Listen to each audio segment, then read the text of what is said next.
ఒక అమ్మాయికి ఎటువంటి రిలీఫ్స్ ఉంటాయి సార్ మరి? డొమెస్టిక్ యాక్ట్ ద్వారా ఒక కోడలేసింది అనుకుందాం. అవును. కోడలికి ఏమైతది, అత్త ఇంట్లో ఉండనివ్వదు. అంటే రెసిడెన్స్, రైట్ టు రెసిడెన్స్ ఉందండి. రైట్ టు లీవ్ ఉంది. Right to protect, right to finance అంటే అవును. అంటే ఆమెకు మెయింటెనెన్స్ ఇచ్చే రైట్ ఉంది దీని ద్వారా. ఒక ఇల్లు ఉంది, అత్తగారి ఇల్లు. అవును. అందులో ఉండడానికి అంటే ఒక హస్బెండ్ కి సంబంధించిన ఓన్ హౌస్ గాని, అత్తకి సంబంధించిన ఓన్ హౌస్ కొన్ని రోజుల నుంచి అదే ఇంట్లో ఉంటే వాళ్ళు తన్ని తరిమేసినప్పుడు డొమెస్టిక్ యాక్ట్ ద్వారా రైట్ టు రెసిడెన్స్ కింద అదే ఇంట్లో హ్మ్.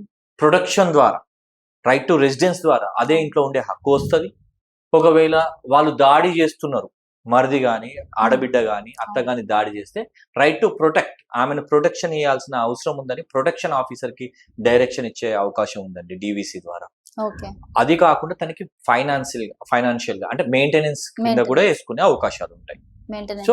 డొమెస్టిక్ వయలెన్స్ యాక్ట్ ద్వారా ఒక ఆడపిల్లకి, ఒక రూఫ్ కింద బతికే ఆడపిల్లలకి వాళ్ళకి ఇబ్బంది ఏదైనా కలిగితే, కుటుంబం ద్వారా ఏదైనా ఇబ్బంది కలిగితే ఎటువంటి అంటే ఇప్పుడు చెప్పిన ఈ ఆల్ అవును. ఫెసిలిటీస్ పొందే అవకాశం ఉంటుంది. Okay sir.